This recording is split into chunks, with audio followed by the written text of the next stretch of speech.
So unless you've been living under a rock, you were probably made aware last Friday that Beasley Media decided to cut ties with Mike Missanelli. And if you remember, which I'm assuming many of you do, boy, oh boy.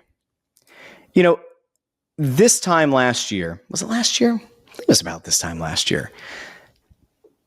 People kind of lost their minds because Mike Missanelli was brought back by 97.5 The Fanatic. It was the station that he helped bring from AM to FM with WPEN. It's a station that he was integral in leading into the FM era.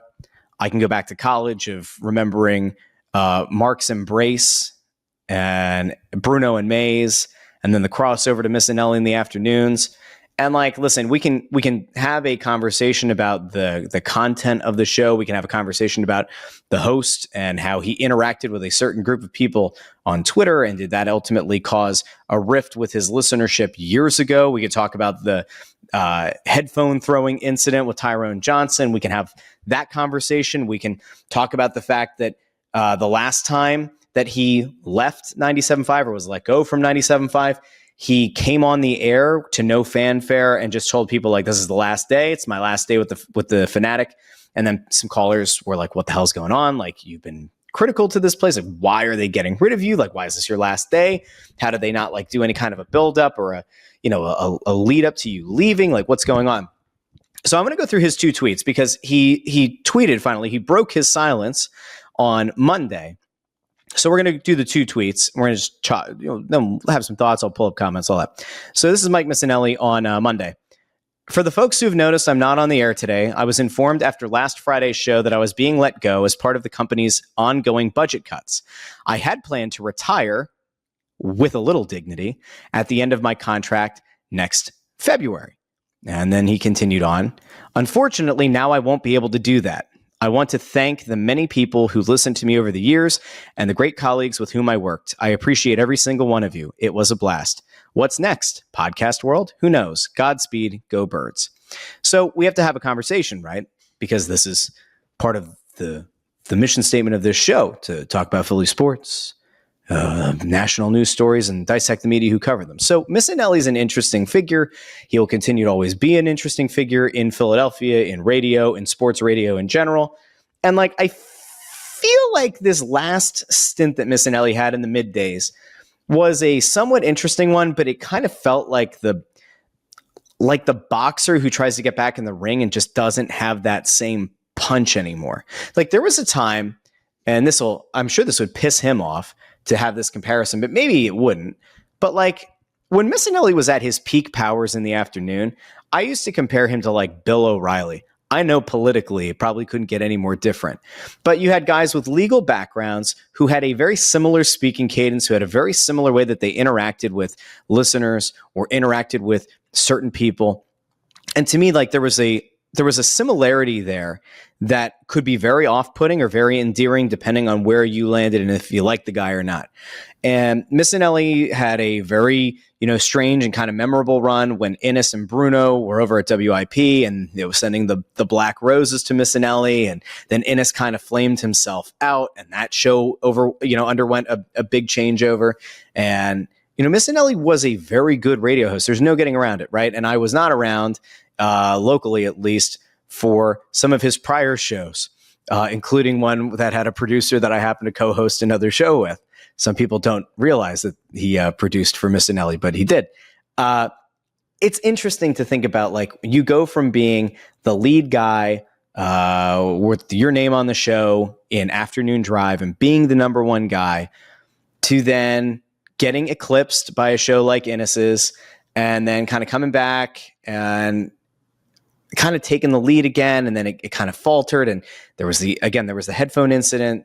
There were some other things. There were some issues, I think, with at least one person at the station. Eventually, he has this like unceremonious departure from the station where he says it's my last day, and it was kind of weird. And Missanelli coming back to the Fanatic to do a midday show, I thought was interesting and weird, because if you remember, at the time, the afternoon show was the best show ever. Now, Broads had already been off, so it was Batalico and it was Tyrone, and I didn't like that show. And I thought, well, Missanelli, you bring him in, he goes back to Afternoon Drive, You see what you can get. You see how that can work with his former audience. Like there's kind of a built-in understanding that Missanelli was an afternoon drive guy. You see how it works, right? And then you try to put somebody younger from the station in middays. Like that to me always made sense. When Missanelli came back and they kept Best Show Ever in the afternoon, I was like, well, this is kind of a disaster.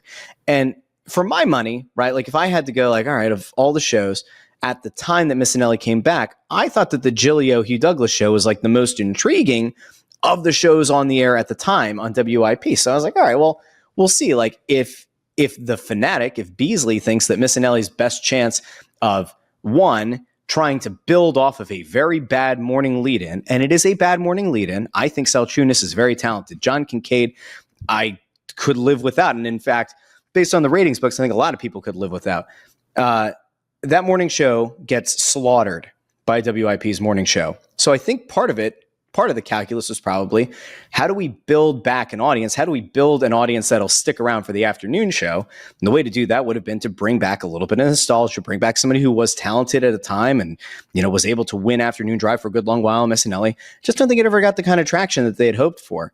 And again, like I say, the idea of like the boxer who like doesn't have it, he comes back. You can say the UFC fighter, because we're going to get to UFC in a little bit. The UFC fighter who has the name, has the track record, but like just doesn't have it anymore. It's kind of like watching Conor McGregor get back into the octagon. You're just like, well, he's going to get lapped. He's going to get eclipsed. Like this isn't going to go well. That was kind of like what Missanelli's run in middays felt like to me. Now, I didn't go out of my way to listen to a lot. I would listen to some. I'm notorious for not like I'm not an everyday listener to sports talk radio, especially both stations. And if Missanelli did his best work of his career, somebody can let me know in the comments, but I don't think that happened, because if it were the truth, he would have won middays and he wouldn't have been part of this layoff, this round of layoffs by Beasley. Now it's interesting because if you read the report over on Crossing Broad, it was that Missanelli's still going to get paid.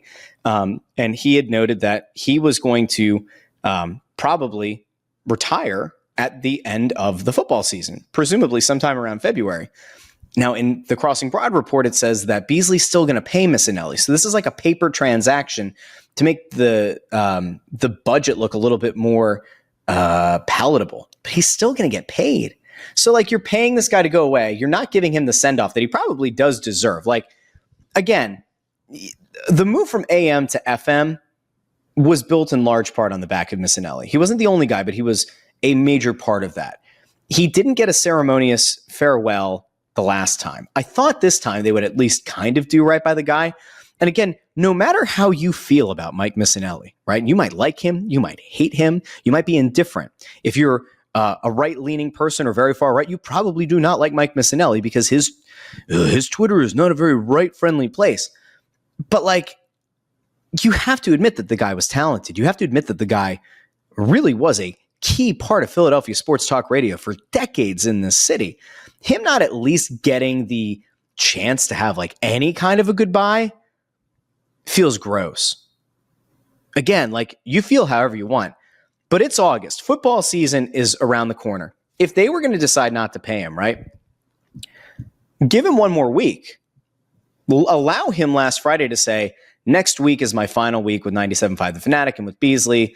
We're going to kind of do some shows. We're going to have some like best of. We're going to talk about the Eagles. We're going to, look ahead. Maybe he brings on a couple of the people who might ultimately replace him, or, some of the people at the station, some of the younger guys, kind of give the rub, like in pro wrestling, like you give the rub, have the guy on the show, kind of get a little bit more name recognition for some of the people that might fill in if there's guest hosting in the interim until they have a replacement, all that kind of stuff. For them to not even give him that felt weird. Now, if you read the thing on Crossing Broad, you know that Kevin Kincaid also is very much of the belief that John Marks is going to replace Missanelli. I would imagine that there is a very decent chance that could happen. I'd also say that like there have been a couple of moves out of PHLY in the last few weeks. We just saw that Zach Berman announced he went back to The Athletic. So EJ Smith left the Inquirer to go to PHLY. So you have Zach Berman who left. A couple weeks ago, Marks announced that he was leaving PHLY. I thought for a second, like, wow, are they going to put Marks and Berman together on The Fanatic? Obviously not. With Berman going to the Athletic, it's clearly not that. Could Marks end up there? Yeah, I'd say there's a good chance. Like, why not? You have to remember, like, Marks has been on this show before. He didn't want to do the afternoons anymore. He has 2 young kids. I don't know if he wanted to do mornings again, but I can't imagine anybody with kids would want to do the mornings. It's a totally different lifestyle, right? You have to go to bed so early. If the idea is like you're going to watch the games, you're up unbelievably early to even watch the games on DVR. It's not a lot of fun, right? It's not an enjoyable time frame. I happen to know somebody who hosted a very successful show in this market in the morning, lived a very different lifestyle. In bed very early, up ridiculously early to do a show. You come home, you nap.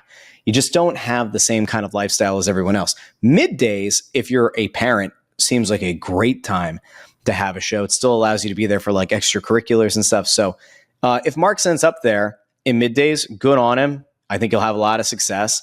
I think that the show that he was trying to do at PHLY probably didn't resonate in the way that he would have wanted it to. I also had some critiques, as I often do, about the way that that show was kind of marketed and the lack of kind of like market penetration it seemed to have. If he goes back to the Fanatic, I think he has a very good chance of doing some damage. I think that like Mark's probably resonates with a listenership right now that the Fanatic wants and needs even more than Missanelli did. I almost wonder like if Missanelli was planning on retiring at the end of the year and Mark's contract with PHLY was coming up, could there have been a scenario where those two would have hosted together? That could have been really interesting.